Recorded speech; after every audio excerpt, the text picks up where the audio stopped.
Oyez! Oyez! Peuple d'Aimés et d'Émaux, mesdames et messieurs, la chance est chose changeante. Charabia ou charivari, chasseur ou chasse, duchesse ou archiduchesse, chacun choisit ses chimères et son chemin. Bref, vous l'avez compris, ou pas, je suis un homme chanceux. Chanceux, disais-je, à plus d'un titre. 3, pour être précis. Mon quotidien, et ce depuis plusieurs années désormais, est rempli de lettres, de mots, de métaphores, d'anaphores, d'hyperboles, de comparaisons, d'allitérations, d'assonances. Les leurs, pas les miens. Celles de nos jeunes. Des jeunes qui parlent haut, qui parlent fort, qui parlent avec talent. Cette jeunesse que nous nous devons d'entendre. Cette jeunesse que nous nous devons d'écouter. Vous allez, mesdames, messieurs, vivre le temps d'une heure ou deux, la même chance que moi. Vous allez vivre avec moi, avec nous, le dénouement d'une aventure qui a débuté maintenant il y a longtemps. Et quelle aventure! Depuis les sélections, en passant par les demi-finales, jusqu'à aujourd'hui, nous avons traité du vol de la Madeleine de Proust, condamné les parents de Gargantua pour maltraitance alimentaire. Et aujourd'hui, mesdames, messieurs, aujourd'hui, nous portons de graves accusations à d'immenses personnalités historiques. Là réside mon deuxième privilège, le privilège de la création. Ainsi, je fais ce que je veux. J'étire le temps, j'use et j'abuse des anachronismes, j'extrapole, j'invente et réinvente pour créer le parfait prétexte, les conditions idéales à leur prise de parole.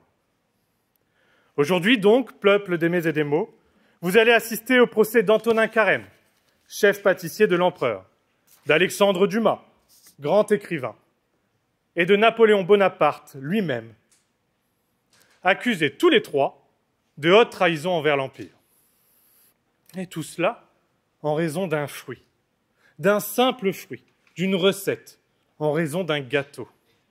Lors du mariage de Napoléon avec Marie-Louise, un gâteau, donc, le fameux gâteau de Compiègne, fut servi aux convives. Or, tenez-vous bien, mesdames et messieurs, se trouvait dans ce mets de l'ananas. Fruit qui partage les origines martiniquaises de l'impératrice déchue, l'ex-femme de Napoléon Bonaparte, Joséphine de Beauharnais. La société française est en émoi, les accusés sont aux abois, et nous, mesdames, messieurs, n'attendons plus que leur voix. Il est donc temps, mesdames, messieurs, que je laisse ce pupitre, réalisé par mes élèves du Corbusier ici présents d'ailleurs, il est donc temps, disais-je, de partir, de m'effacer. Mais avant, laissez-moi quelques instants encore. Accordez-moi quelques secondes pour vous partager ma troisième chance du jour. Tout projet, quel qu'il soit, a besoin d'un entourage à la hauteur. Et que dire du mien, à part merci. Merci à Sylvie Flore et Pierre Saner de leur confiance originelle et maintenue. Merci à vous, chers collègues enseignants, de votre soutien et de votre aide au quotidien. Merci aux établissements, autrement dit aux directions, de laisser ma lourde carcasse intervenir à ma guise dans leurs murs. Et particulièrement à ma direction, qui me facilite les choses autant que faire se peut. Merci aux partenaires durables ou éphémères qui nous portent, nous accueillent tout au long de l'année. Merci aux élèves, bien sûr, dont l'investissement et l'implication sont la cause, la raison, l'essence de tout cela. Et enfin, merci aux nombreuses personnes qui ont accepté, durant plusieurs dizaines de minutes ou plus, de prêter leur temps pour jouer ou rejouer le rôle de juré face à nos jeunes orateurs. Mais aujourd'hui, ne fait pas exception, peuple d'Aimés et d'Émaux. Mesdames, messieurs, je vous demande d'accueillir, comme il se doit, la cour criminelle du jour. Maître Moreau, bâtonnier des avocats de Soissons.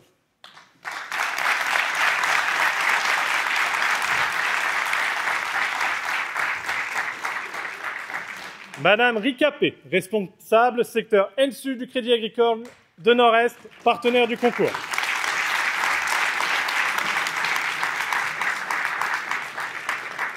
Maître Bob, bâtonnier des avocats de Compiègne.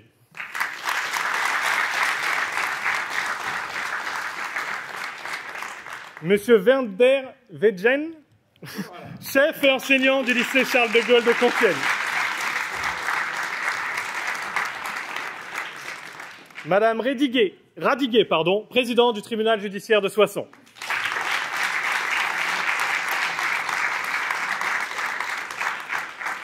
Et Madame Aboué, autrice.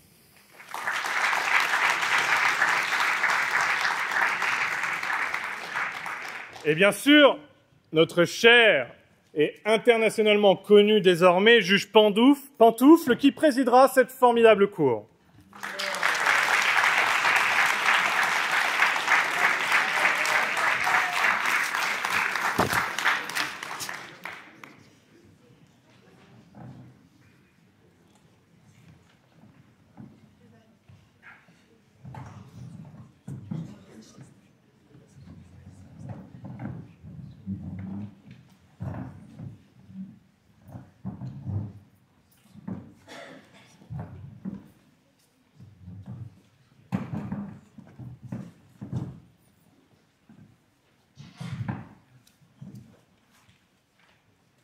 Mesdames, Messieurs, la Cour.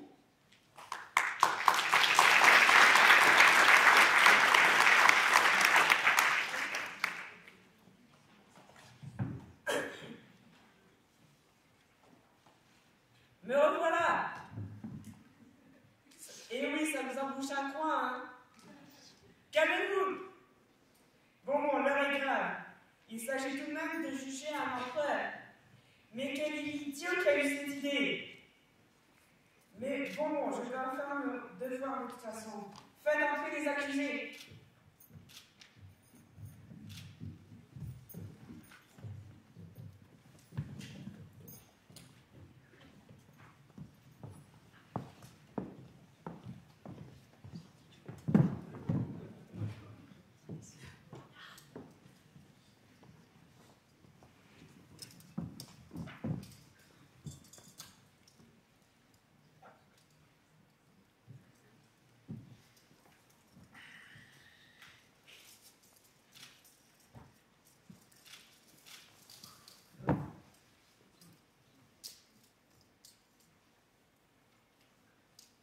Marie-Antoine Carême, Alexandre Dubas, Napo, Mon Altesse, vous êtes accusés de conspiration et d'autres trahisons pour avoir rendu hommage à Joséphine, avec un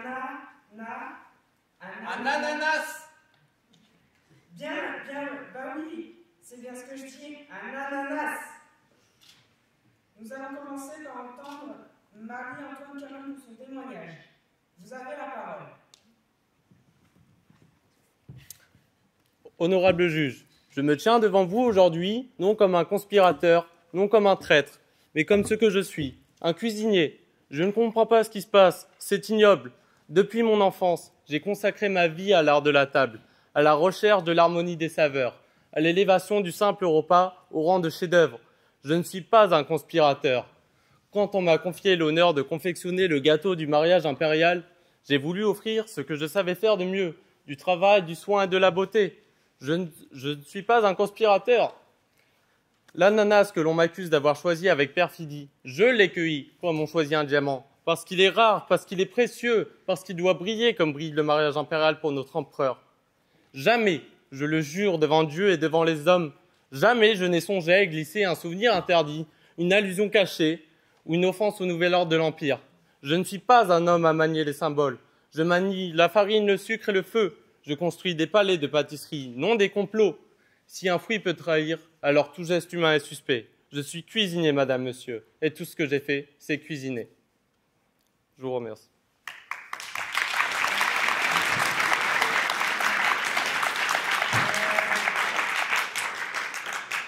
Vous m'avez donné une faim de loup.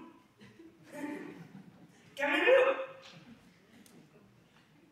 Chaque partie va pouvoir poser une question. Une question, pas plus. Monsieur Carême, j'ai une question pour vous. Pouvez-vous affirmer réellement en toute âme et conscience que vous ignoriez que l'ananas était le symbole de Madame Joséphine de Beauharnais? Je ne sais pas. Par contre, je connais la recette de la mayonnaise. Vous prendrez un jaune d'œuf, de la moutarde, du sel, du poivre.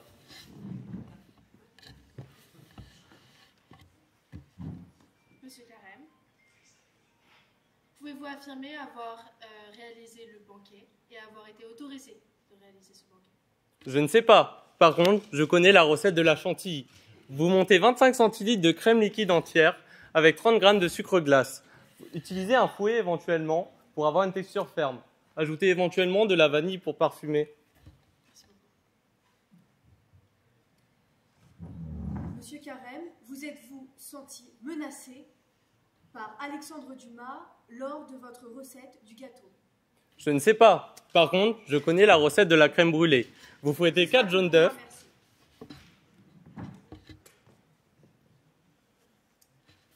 Monsieur Carême, pouvez-vous nous préciser si l'utilisation de l'ananas dans le gâteau de Compiègne répondait à une intention politique ou s'il s'agissait simplement d'un choix gustatif destiné à en sublimer les saveurs?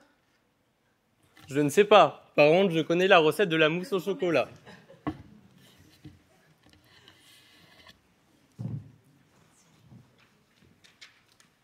Bon, merci. La parole est désormais à Monsieur Alexandre Dumas.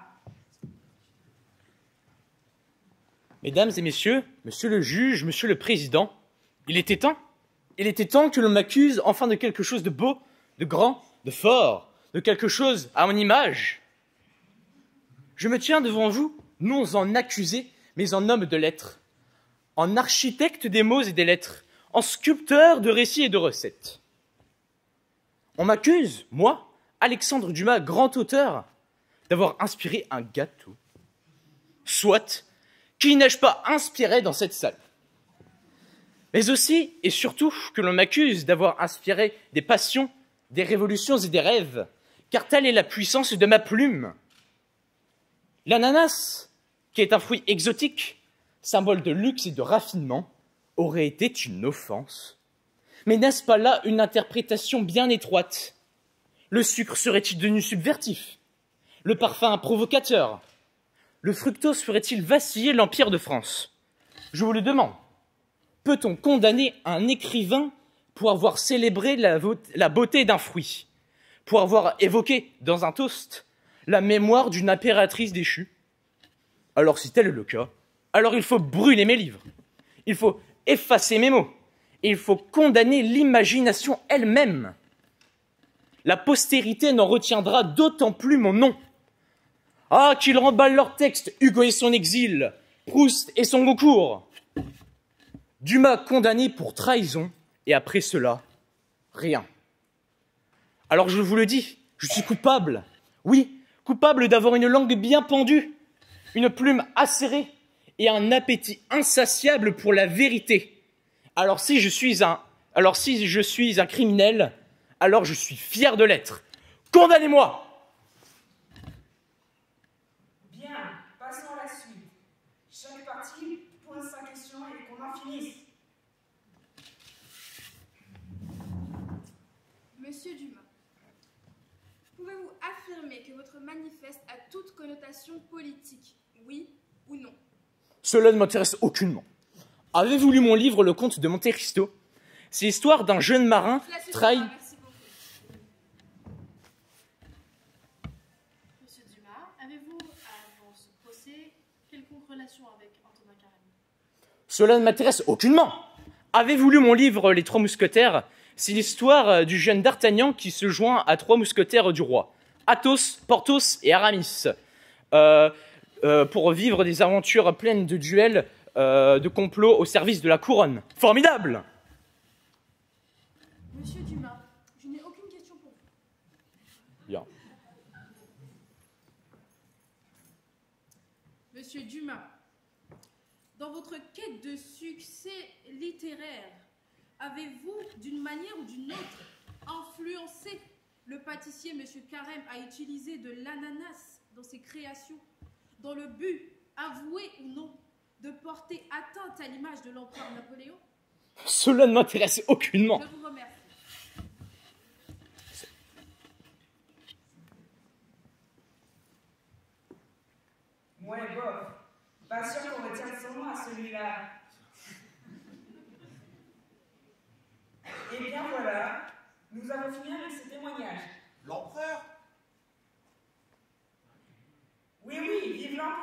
Mais non, le témoignage de l'empereur. Ah mais oui, suis-je bête? Napoléon, vous avez la parole. Soldats, deux hommes sortis de nos rangs ont trahi nos lauriers, leurs princes, leurs bienfaiteurs. Ceux que l'on a vus pendant 25 ans parcourir l'Europe pour nous susciter des ennemis, ceux qui ont passé leur vie à combattre contre nous dans les rangs des armées étrangères. Prétendaient-ils commander et enchaîner nos aigles, eux qui n'ont jamais pu en soutenir les regards? Souffrirons-nous qu'ils héritent du fruit de nos glorieux travaux? Qu'ils s'emparent de nos biens, de nos hommes, qu'ils calomnient notre gloire? Si leur règne durant, tout serait perdu, même le souvenir de ces immortelles journées. Ils cherchent à empoisonner ce que le monde admire. Et s'il reste encore des défenseurs de notre gloire, c'est parmi ceux que l'on a combattus sur le champ de bataille. Soldats, dans mon cachot, j'ai entendu votre voix. Je suis arrivé à travers tous les périls et tous les obstacles. Votre général, appelé au trône par le choix du peuple, vous est aujourd'hui rendu. Venez le joindre. Soldats, reprenez ces aigles que vous aviez à ULM, à Austerlitz, à Iéna, à Écleux. Comment osez-vous condamner l'empereur? Quelle honte! Mon petit Napo, mon petit Tom, que vous ont-ils fait? Maman est là, vous inquiétez plus. Vous, là, pour qui vous prenez-vous? Juger un homme tel que Napoléon? Juger un homme amoureux?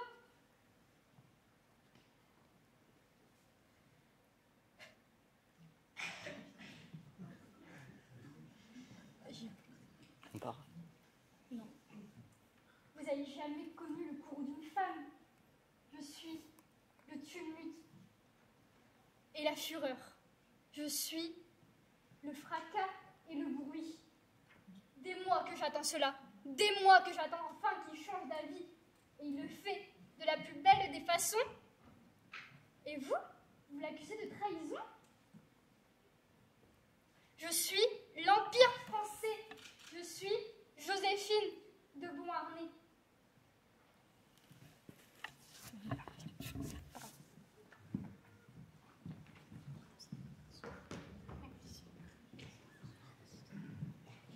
Eva, quelle femme! Envoyez la garde, il faut les rattraper.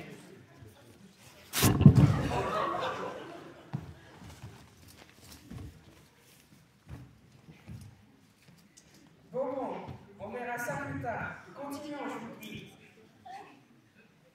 Je vais laisser la parole au ministère public pour ses réquisitions. Vous avez la parole.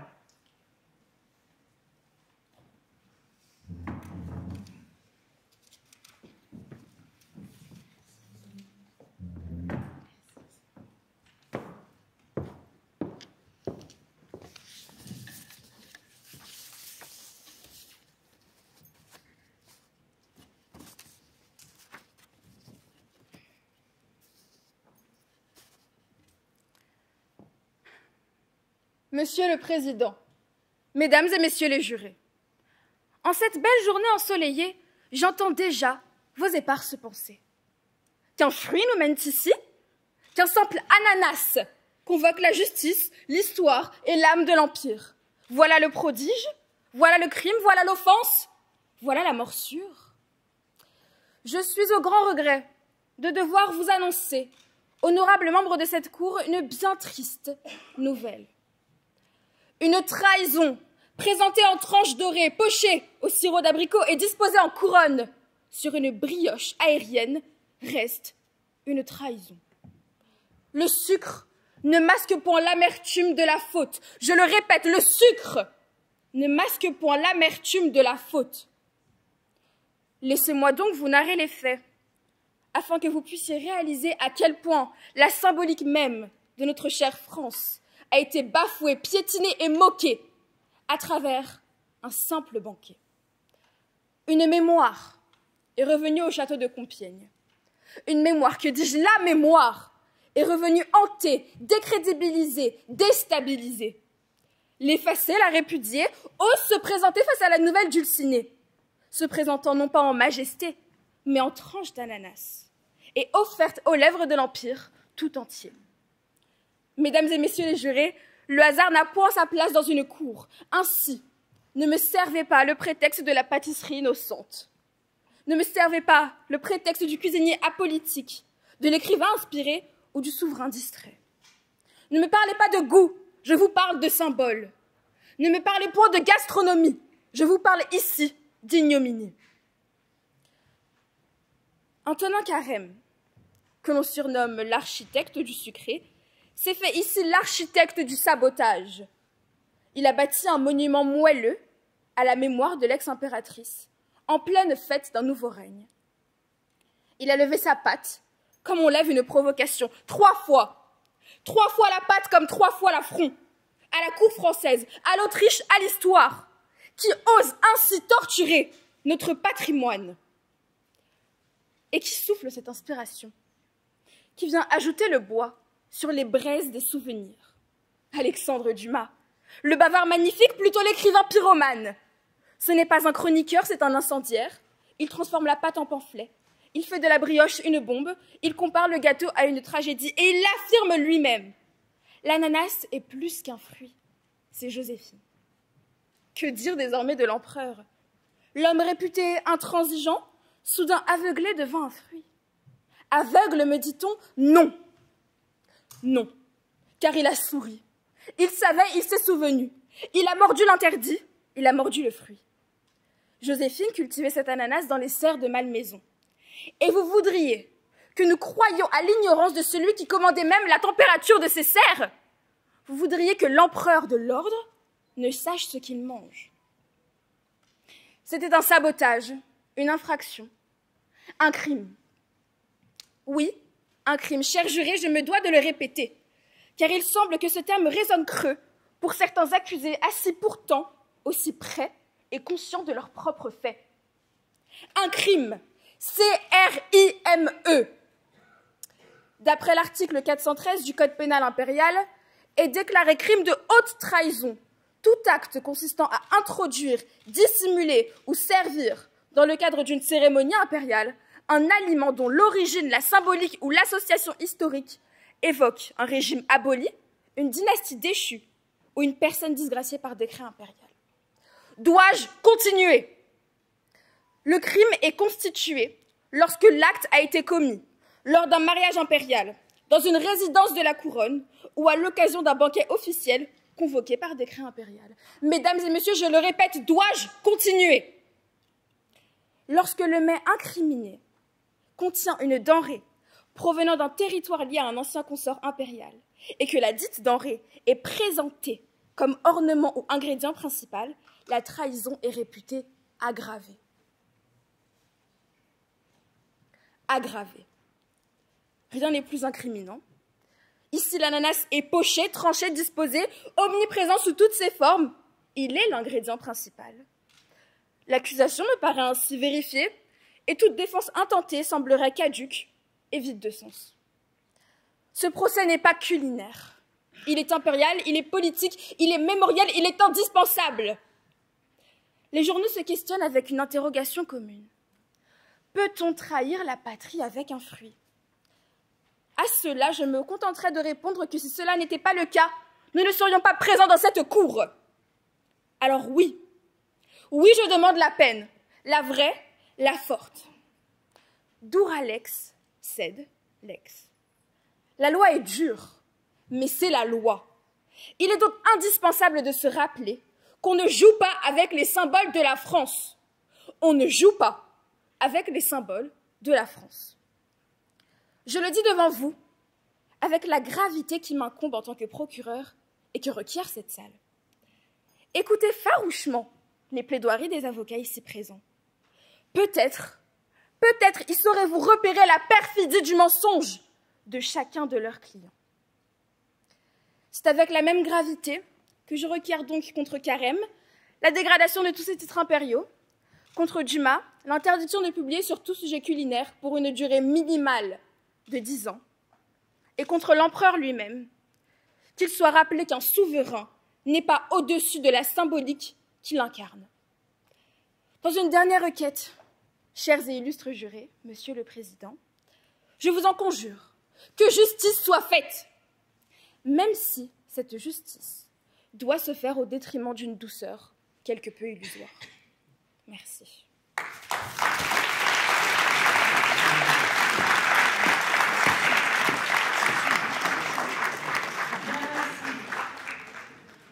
Mais vous avez désormais la parole pour la chère Karen. Je vous en prie.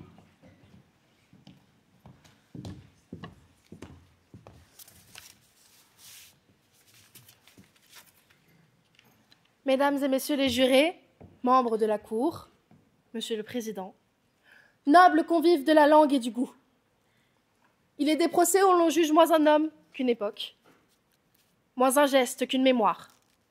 Il est des procès où la gravité des faits s'efface devant le parfum d'un dessert. C'est un gâteau qui nous rassemble, un gâteau de Compiègne, chef-d'œuvre de finesse, de goût, d'audace, né des mains du plus grand pâtissier de son temps. Aujourd'hui, à travers le chef Carême, c'est la France de l'excellence, de l'audace, de la mémoire que l'on convoque au banc des accusés. On lui reproche un fruit, un parfum, une douceur, l'ananas. Mais ce procès, ne nous y trompons pas, n'est pas celui d'un dessert, mais celui de la liberté créatrice, de l'art, et osons le dire, de l'intelligence du goût. On reproche à mon client d'avoir manipulé le symbole, d'avoir glissé Joséphine sous la pâte dorée, d'avoir évoqué le passé au lieu de célébrer l'avenir. Mais l'art, qu'il soit culinaire ou littéraire, n'existe que par le jeu des symboles. Faut-il censurer Victor Hugo parce qu'il évoque Waterloo? Faut-il interdire les madeleines parce qu'elles rappellent Combray? Non, 1000 fois non. Carême, surnommé l'architecte du sucré, est un artiste, pas un traître. Il l'a dit, et il nous le répète aujourd'hui, je suis cuisinier, pas conspirateur. Faut-il, pour célébrer un mariage, imposer la censure, la table rase et l'oubli? Je vous l'accorde, le choix du dessert était peut-être malheureux ou déplacé. Mais entre nous, pouvez-vous concevoir que ce menu n'ait pas été au préalable établi, au préalable validé? Le gâteau de Compiègne servi ce jour-là n'est rien d'autre qu'un hommage à la grandeur de l'Empire. Une pâte briochée, levée 3 fois, des fruits pochés au sirop et une touche d'exotisme, l'ananas. Symbole de raffinement, de rareté, choisi pour émerveiller, non pour provoquer. Son crime, s'il en est un, c'est d'avoir voulu que le banquet impérial soit une fête de la mémoire et du goût, un hommage à la France entière, non à une faction. L'histoire littéraire et judiciaire française regorge de ces procès où l'on recherche un coupable pour apaiser la peur du changement ou le trouble de la mémoire. Edmond Dantès, dans le Comte de Monte Cristo, est jeté au cachot pour un crime qu'il n'a pas commis, victime des jalousies et des symboles. Alfred Dreyfus, condamné sous la foi d'un soupçon, d'un nom, d'une origine, non d'un acte. Carême aujourd'hui, lui est soupçonné non pour avoir mal cuisiné, mais pour avoir trop bien cuisiné. Non pour avoir trahi, mais pour avoir rappelé, par la grâce d'un fruit, la grandeur de la France pochée au sirop d'abricot. Faut-il condamner la mémoire? Je vous le demande, faut-il condamner la mémoire? Faut-il bannir l'ananas comme ont brûlé les livres interdits? Relisons Dumas, ce Dumas même qui, dans le fruit interdit du pouvoir, nous rappelle que le pouvoir n'a pas d'ennemis plus tenaces que ceux qu'il croit avoir effacés. La mémoire n'est pas un crime, elle est la condition de toute grandeur. Qu'est-ce que l'ananas? Un fruit royal des colonies, certes, cultivé en Martinique, élevé au rang de symbole par Joséphine de Beauharnais, je vous l'accorde. Mais aussi fruit de prestige, de puissance, de conquête. L'Empire n'est-il pas glorifié chaque fois qu'un fruit rare, cultivé sous d'autres cieux, vient orner nos tables? Faut-il bannir tout ce qui rappelle le passé, au risque de priver la France de notre propre richesse? À ce compte, interdisez le café, le cacao et la vanille. L'ananas au XIXe siècle trône sur les tables de l'aristocratie européenne. Il est le signe d'une France qui rayonne jusqu'aux Antilles, d'un empire qui s'étend et d'un goût qui ose. Et pourtant, oser, n'est-ce pas là une valeur éminemment française? N'est-ce pas Voltaire qui écrivait que l'audace réussit à ceux qui savent profiter des occasions? De nos révolutions à nos cuisines, de nos poètes à nos pâtissiers. La France s'est toujours illustrée par ce courage tranquille d'oser là où les autres hésitent. Les recettes à l'ananas abondent dans les traités culinaires de l'époque. Baba au rhum tropical, gelée, compote, fruits confits et bien évidemment notre fameux gâteau de Compiègne. En Angleterre, la reine Victoria elle-même exigeait des ananas à Windsor. L'ananas n'est pas un manifeste politique, c'est un manifeste du raffinement, de la modernité, de l'ouverture au monde. Faites de l'ananas, fruit de luxe, mais rendez-le fruit du pardon. Le passé ne s'efface pas d'un trait de décret. Il vit dans les souvenirs, dans les parfums, dans les recettes transmises. C'est la preuve que l'histoire de la France est assez grande pour accueillir la nouveauté sans renier la mémoire. L'histoire de Carême retiendra non des intrigues, mais des brioches aériennes, des pièces montées vertigineuses, des saveurs nouvelles. Il est la preuve que la mémoire peut être douce et que le pardon peut être sucré. À présent, permettez-moi enfin une pointe d'ironie lors de ce procès. Peut-on vraiment trahir la patrie avec un fruit? N'est-ce pas là le comble de la délicatesse française que de transformer la trahison en dessert? Si c'est là un crime, je vous le dis, alors que la France soit coupable de tant de raffinement.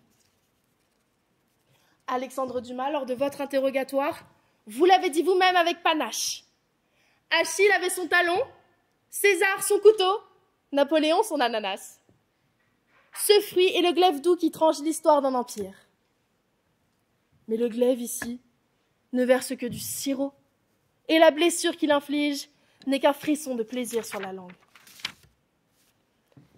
Mesdames et messieurs les jurés, Monsieur le Président, Madame l'avocate générale, si l'on condamne aujourd'hui Carême pour un fruit, qui jugera demain le boulanger pour la forme de son pain, le confiseur pour la couleur de ses dragées?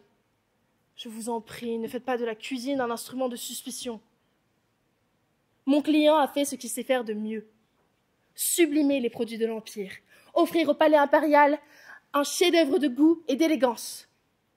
Et d'ailleurs, M. Talleyrand ne s'y est pas trompé, lui, lorsqu'il a choisi Carême pour aller au sommet de Vienne, et que maintenant, nommé de tous, il sera connu comme le meilleur ambassadeur de France. Je vous demande donc, au nom de la justice, de l'art et évidemment du bon sens, d'acquitter Carême. En condamnant mon client, vous condamneriez notre France à l'oubli, à la peur, à la fadeur. Vous feriez de la table impériale un cimetière du goût, un désert de symboles. Or, acquittez Carême. S'il retourne à ses fourneaux et que l'ananas, fruit royal, continue de couronner nos brioches et nos souvenirs, vous pourrez donc vous servir une part de gâteau et la France n'en sera que plus douce. Merci.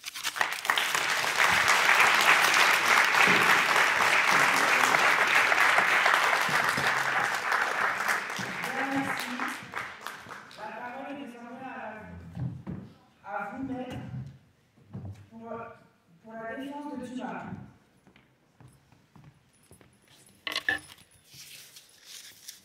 Monsieur le Président, Madame, Messieurs les jurés, c'est un curieux procès que celui d'aujourd'hui. On ne juge pas un crime, on juge un dessert. On ne dénonce pas une attaque, on suspecte un arôme. Et surtout, on ne poursuit pas un conspirateur, on poursuit un écrivain. Et quel écrivain? Alexandre Dumas, monument de l'aide, chroniqueur flamboyant, homme de mémoire, homme de goût. Et comment? On accuse cet homme d'avoir soufflé, que dis-je, d'avoir inspiré à Carême la disposition d'ananas dans le fameux gâteau de Compiègne. Oui, mesdames et messieurs, aujourd'hui, nous assistons à un procès de l'esprit. Monsieur le Président, membre de la Cour, comment voulez-vous rendre justice quand aucune preuve n'est présente? Durant le banquet, dans le dossier, et même en réalité, il faut l'avouer, il n'y a aucune preuve juridique, et je vais vous le prouver. L'argument de l'accusation repose sur l'article 413 du Code pénal impérial, relatif aux actes de trahison symbolique. Cet article punit tout aliment présenté lors d'une cérémonie impériale s'il évoque une figure disgraciée, comme l'ancienne impératrice Joséphine. Mais cet article vise des faits matériels. Je cite, il dénonce la préparation, la présentation publique, un usage symbolique avec l'intention de nuire à l'Empire. Or, Alexandre Dumas n'a rien cuisiné, rien servi, rien orchestré.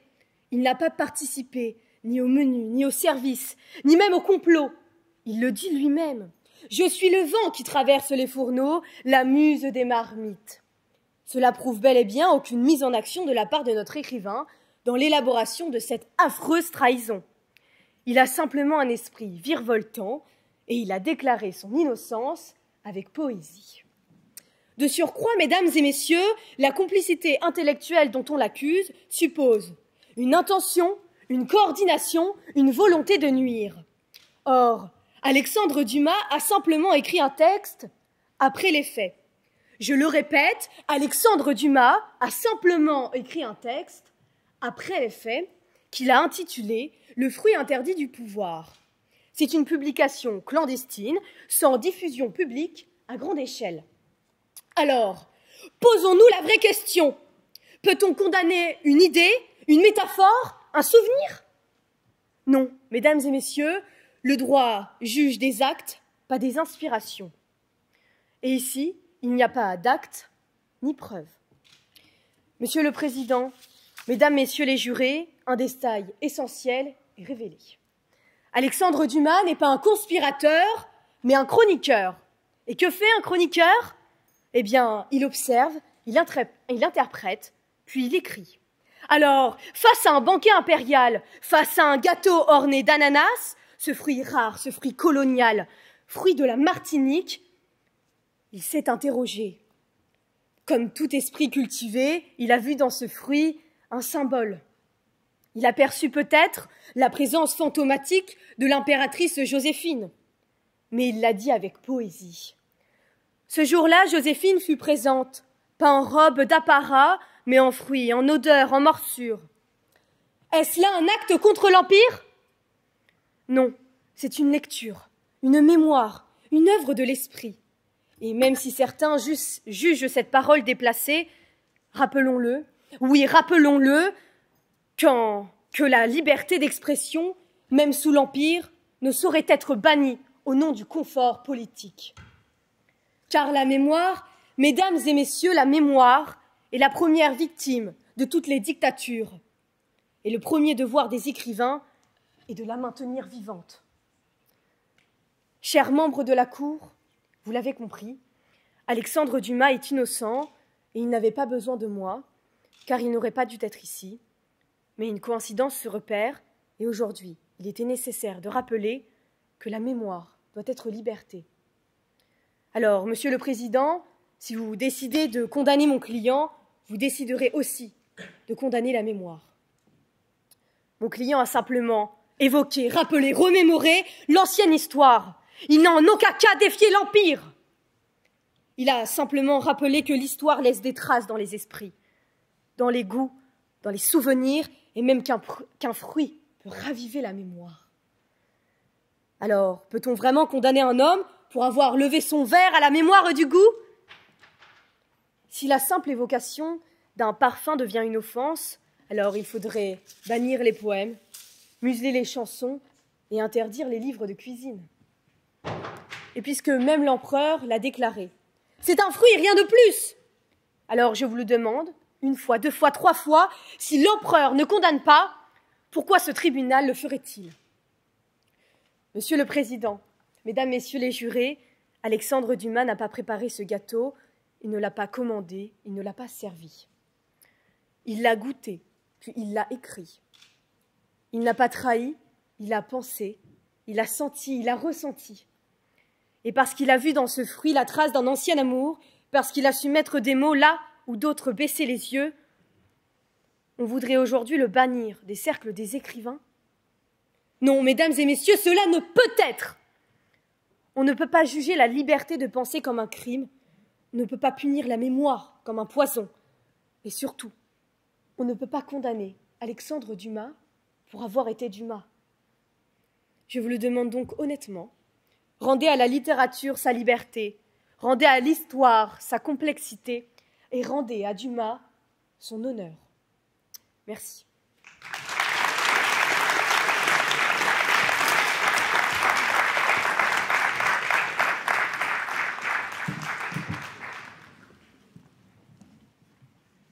Bien, merci. La parole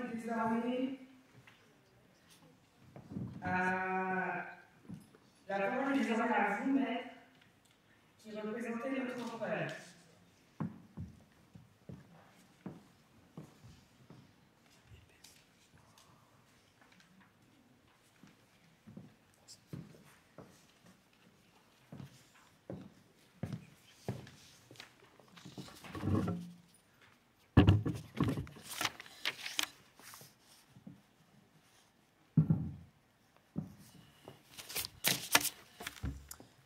Mesdames et messieurs les jurés, est-ce une pièce de Molière? Est-ce une farce improvisée sur les planches du théâtre impérial? Non, nous sommes bel et bien ici, réunis en cette noble cour pour juger un homme. Non, l'homme qui a bâti un empire, qui a rédigé le code civil, qui a réformé l'Europe pour un gâteau. Un gâteau, mesdames et messieurs. Et pourquoi? Parce qu'il contiendrait, mais tenez-vous bien, un morceau d'ananas. Oui, vous m'avez bien entendu. Un ananas, un fruit exotique, sucré, juteux, et paraît-il chargé de trahison. Car cet ananas serait un clin d'œil, une provocation, un rappel de Joséphine de Beauharnais, épouse répudiée pour raison d'État. Mesdames et messieurs les jurés, Napoléon Bonaparte, dont chaque heure est pesée entre 2 traités de paix et 3 plans de bataille, aurait-il personnellement rédigé le menu de son banquet de marine? Tel un conspirateur. Tel un message codé entre 2 couches de génoises. Mais enfin, mesdames et messieurs, vous imaginez l'empereur en chef pâtissier, observant la cuisson de la pâte et dosant lui-même les morceaux d'ananas pour évoquer son passé amoureux? Avez-vous examiné les autres mets servis ce jour-là? Était-ce de la volaille? Attention, car si l'on commence à interpréter les plats, nous pourrions être tentés de rappeler Gargantua à la barre et de recommencer son procès. Mesdames et messieurs les jurés, vous êtes les gardiens de la justice, pas les spectateurs d'un vaudeville. Laissons les anecdotes au salon mondain, les insinuations aux poètes. Ne salissons pas la justice de notre grande nation avec une accusation aussi grotesque. Rejetez cette mascarade, acquittez l'empereur et que l'on rende à la pâtisserie ce qui appartient à la pâtisserie. Mesdames et messieurs les jurés, on veut faire d'un fruit tropical une affaire d'État, car cet ananas serait un clin d'œil coupable à Joséphine, une insulte à l'Autriche, un sabotage diplomatique. Soyons sérieux. L'ananas n'appartient à personne. C'est un symbole de raffinement, pas de rébellion. Vous en mangez peut-être vous-même sans penser à l'impératrice déchue. Faudrait-il interdire les roses parce qu'elles lui plaisent? Les lavandes parce qu'elles nous rappellent Louis XIV? Le sucre glace parce qu'il évoque la douceur d'un souvenir? Mesdames et messieurs les jurés, accuser l'empereur, c'est prêter à son pâtissier Carême l'intention politique qu'il n'a jamais eue. Cet homme ne cherche que l'harmonie des saveurs et l'innovation culinaire. Quant à M. Dumas, ce n'est pas pour flatter l'empereur qu'il s'exprime. Il a publié, certes, un véritable manifeste gastronomique à portée politique. De l'ananas à la patrie. Oui, il parlait de fruits, mais pour parler de liberté. De goût, mais aussi d'indépendance, mesdames et messieurs. Allons-nous censurer la cuisine comme autrefois nous brûlions les livres? Devons-nous retourner à l'ancien régime où la liberté n'existait pas? Pas même celle de savourer un simple dessert. Mesdames et messieurs les jurés, l'empereur a choisi Marie-Louise pour des raisons d'État, non pour effacer Joséphine. Il n'a jamais renié ni son affection, ni son respect. Enfin, rappelons que la trahison d'État suppose un acte délibéré, nuisible à la nation. Et que lui reproche-t-on? D'avoir mangé un gâteau?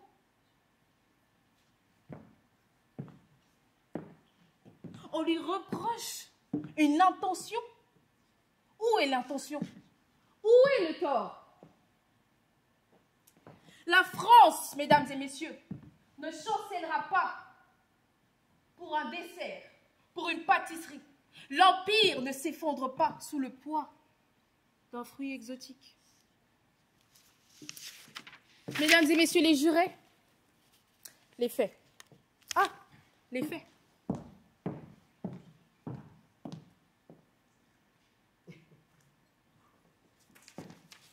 Il est bon, n'est-ce pas? Moelleux, délicat, sucré, fondant. Et pourtant, il contient de l'ananas. Ah non, ce n'est pas un simple gâteau, c'est un acte de trahison.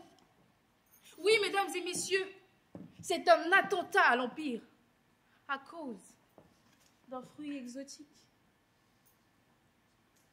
C'est un symbole de très haute trahison. Car l'ananas, dit-on, évoquerait Joséphine, épouse répudiée. Et c'est pour cela qu'aujourd'hui, nous jugeons Napoléon Bonaparte, empereur des Français.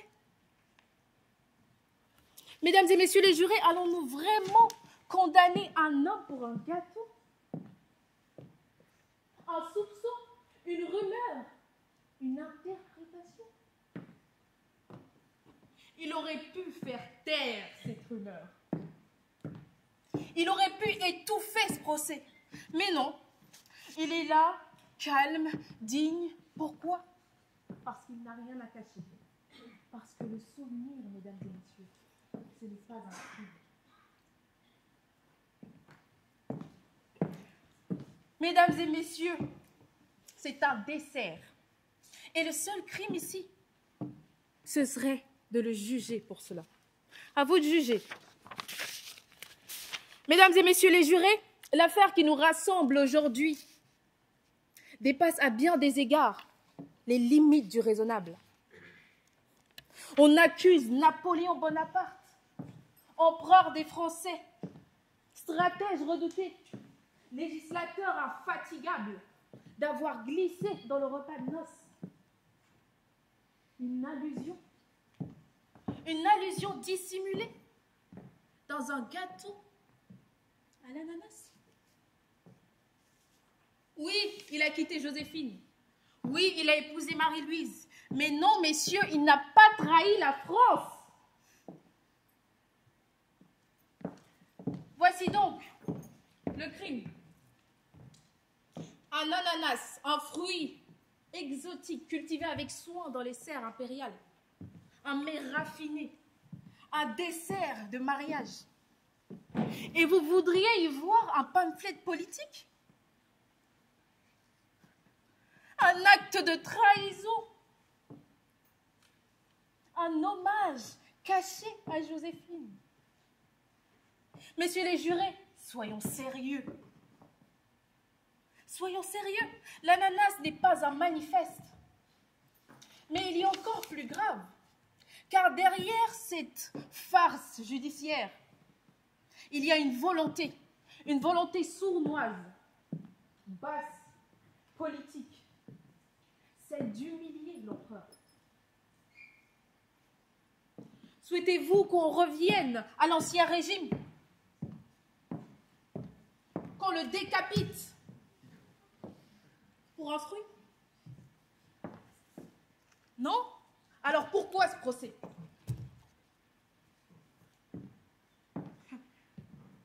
Ah, je comprends. Vous vouliez de la lumière. Vous vouliez faire parler de vous, du château de Villers-Cotterêts, ce magnifique lieu culturel. Vous en aviez assez que l'on glorifie Compiègne, cette cité impériale, où Napoléon épousa Marie-Louise, où ce fameux gâteau est encore confectionné. Mais la justice, mesdames et messieurs, n'est pas un théâtre. Je vous le dis, et je vous le dis avec gravité. La justice n'est pas une farce. Elle est noble, elle est grande, elle est lucide. Je vous demande, mesdames et messieurs les jurés, d'acquitter immédiatement Napoléon Bonaparte. Et je vais plus loin.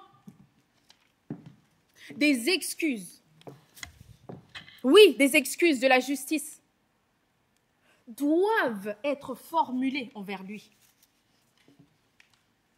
pour avoir osé salir, souiller sa dignité avec ce procès aussi grotesque. Mesdames et messieurs les jurés, l'histoire vous regarde. Ne jugez pas le fruit. Soyez les gardiens de la justice. Je vous remercie.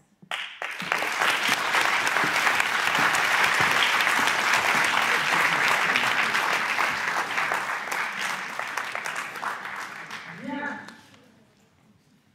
La cour va se retirer pour délibérer. En attendant, je vous ai à l'œil. Restez calme.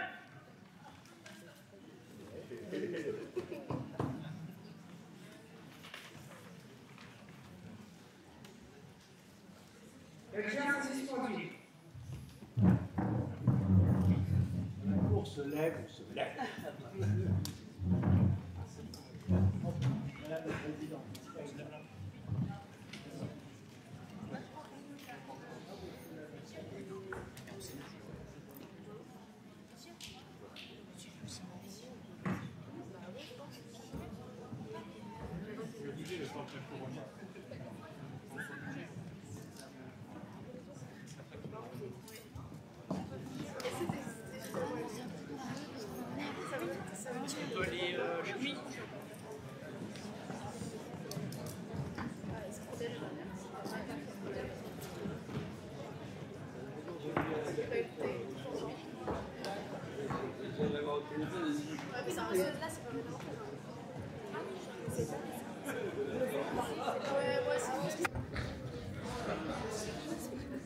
Asseyez-vous.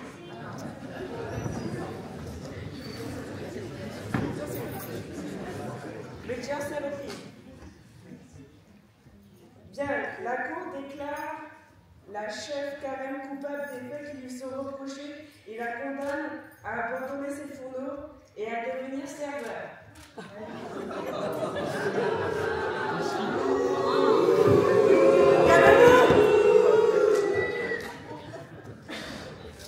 Concernant Dumas, la Cour le déclare coupable des faits qui lui sont reprochés et le condamne à devenir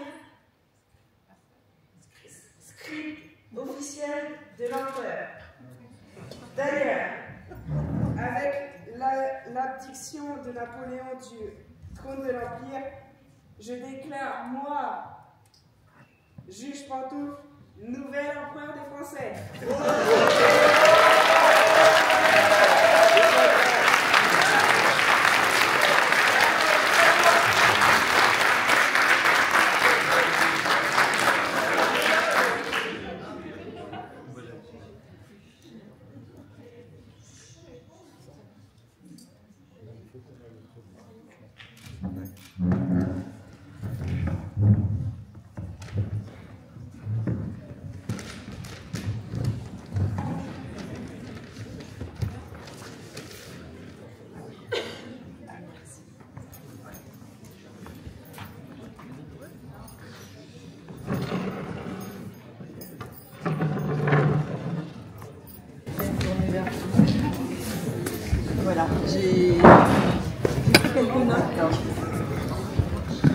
m'entendez?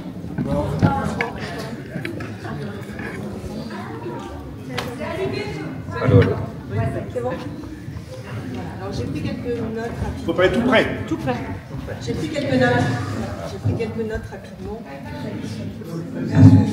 Pour vous montrer que finalement la prise Posez sur le menton. Posez-le sur le menton. La prise de parole en fait en public est quelque chose de très difficile, même après quelques années d'exercice professionnel. Et lorsque l'on est un professionnel. Je voulais vous dire merci. Merci à toutes les quatre, merci à vous tous. Parce que cette année encore, vous nous avez offert vraiment une parenthèse enchantée. Vous nous avez emmenés, je vais parler au nom de l'ensemble des jurés, vous nous avez emmenés en balade. Voilà, la balade au sens noble du terme, car chacune de vos interventions était une balade. Voilà. Nous avons écouté de la poésie, nous avons écouté une forme de musique. Votre talent, sincèrement, il est immense. Votre diction est remarquable. Votre vocabulaire, à chaque instant, à chaque phrase, à chaque ligne, était choisi. Vous nous avez montré, et ça fait vraiment du bien, et ça permet d'écarter d'un revers de la manche toutes les critiques négatives, méchantes, agressives, injustes, inutiles, qui peuvent être faites à l'égard de notre jeunesse. Vous montrez tous et toutes que notre jeunesse est encore érudite, que notre jeunesse est toujours talentueuse, qu'elle est curieuse, qu'elle est travailleuse. Elle est curieuse parce que il est évident que vous avez fait des recherches innombrables à tout point de vue culinaire, point de vue juridique, point de vue évidemment littérature. Et vous êtes une jeunesse travailleuse parce qu'on ne doute pas du temps que vous avez passé sur chacun de vos ouvrages, ne serait-ce que pour en trouver les idées, ne serait-ce que pour les structurer, et ne serait-ce que pour ensuite nous les offrir. Donc, je termine mon propos, voilà, parce que ce n'est pas mon moment, c'est le vôtre. Cela dit, c'est un sacré bon moment que vous me faites passer. Et vraiment, voilà, je le redis, je le répète, c'est remarquable. Il a été, et vous vous en doutez, vu le temps que nous avons passé à délibérer, particulièrement difficile de vous départager. Pour toutes les raisons, en fait, que je viens de développer. Mais voilà, il faut faire au bout d'un moment, il faut se départager. C'est cruel, c'est crève-cœur. Ça peut aussi être un petit peu cruel pour trois d'entre vous, mais surtout, à l'issue de ce que j'annoncerai, ne vous dévalorisez pas. Voilà. Il y a simplement une parmi vous qui a fait qu'il y a eu cette petite différence. Mais ça s'est joué à rien du tout. Voilà, à rien du tout. Sauf qu'à un moment, un jury, on me demande un petit peu de vous classer. Voilà. Mais ça n'enlève rien aux autres du talent et de votre talent oratoire. Donc, je ne sais pas quel souvent je suis pas tueuse. Je ne sais pas quel métier vous voulez exercer plus tard, mais en tout cas, je pense que si certains d'entre vous veulent devenir avocat, surtout tenter. Voilà, vraiment n'hésitez pas, passez les examens du barreau, et si l'autre souhaite devenir magistrat, la première mademoiselle, n'hésitez pas non plus, parce que vraiment on sent qu'il y a quelque chose, il y a de grandes compétences, il y a de grandes capacités. Voilà.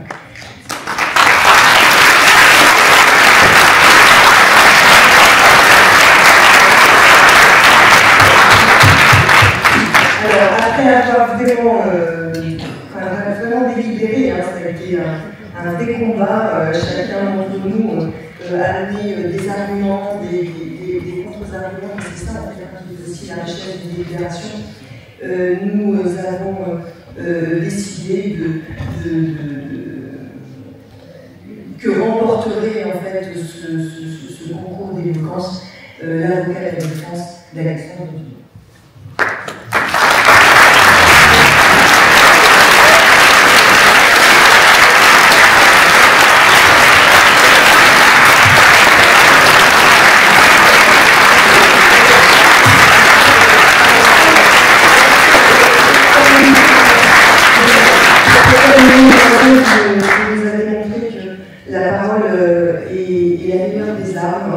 Et que vous saurez défendre les idées, voilà. Vous saurez défendre les plus faibles, vous saurez défendre, si vous voulez faire ces métiers, les plus fragiles, ceux qui ne savent pas s'exprimer.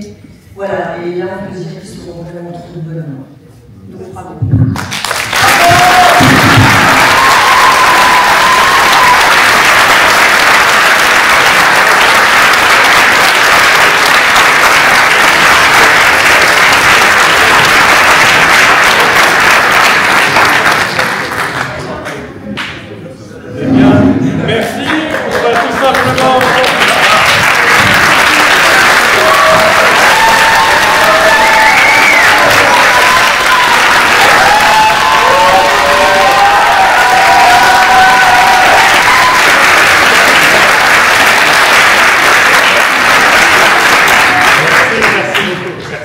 Énormément.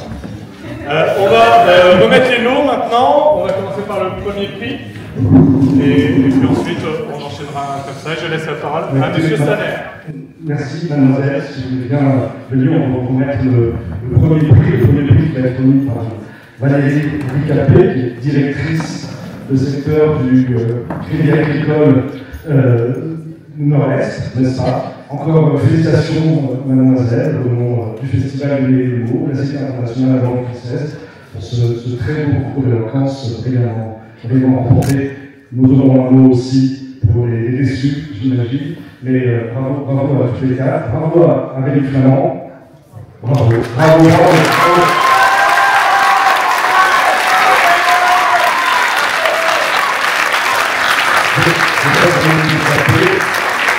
Préciser ce prix. Alors j'ai vraiment le grand plaisir parce que c'est la deuxième année que je participe au concours en tant que juré, donc je signe pour l'année prochaine. Ah oui, j'ai adoré, j'ai regardé tout à l'heure, voilà, j'ai trouvé que c'était encore plus saisissant, encore plus puissant que l'année dernière, et vraiment, je vous félicite pour cet excellent travail qui a demandé énormément d'heures, je pense, énormément de détermination, donc voilà, je ne vais pas redire tout ce qui a été dit, bravo.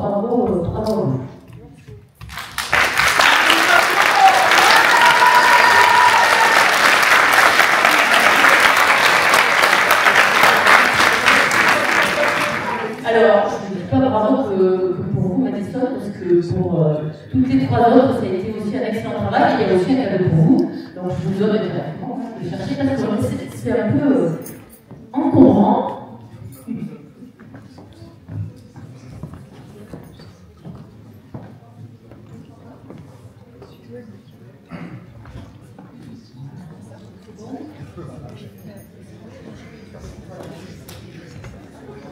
Bon, Marie, il faudra penser de façon plus simple les prochaines pour les cadeaux. Bravo à vous.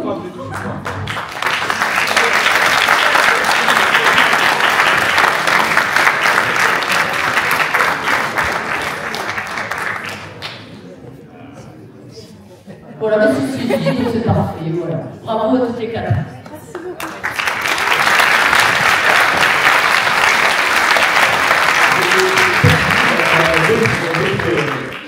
Cadeau et cadeau. L'arbre du cri, je le refais. Et là, on va peut-être vous les accompagner, donner à chacune d'entre elles ce joli prix, ce joli gâteau de Compiègne. Bravo.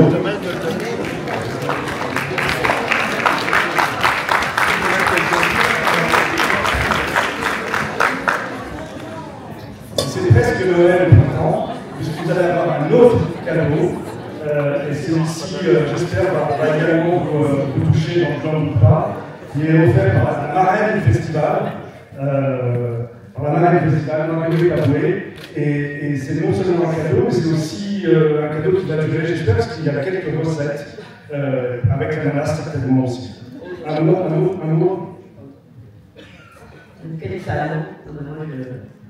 Pour moi, vous avez tous gagné, vraiment. Je ne savais même pas quoi dire. Je sais pas, quelle prestance, quelle éloquence. Bravo. Je suis fière, quoi, parce que vous êtes que des filles.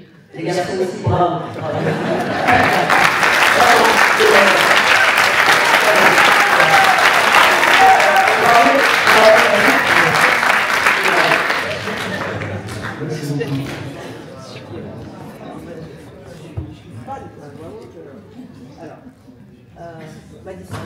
Merci.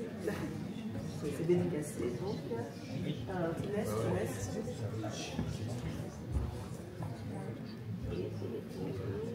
Lana.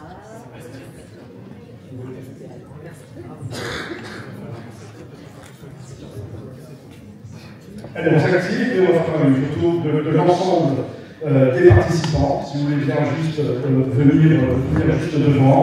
Vous qui prenez encadré de. Vous allez plutôt entourer évidemment. Vous pouvez aussi, vous avez brillamment participé à cette belle finale. Et puis on espère pouvoir donner rendez-vous pour une nouvelle finale l'année prochaine, également sur le concours de notre France. Oui, le jury, voilà.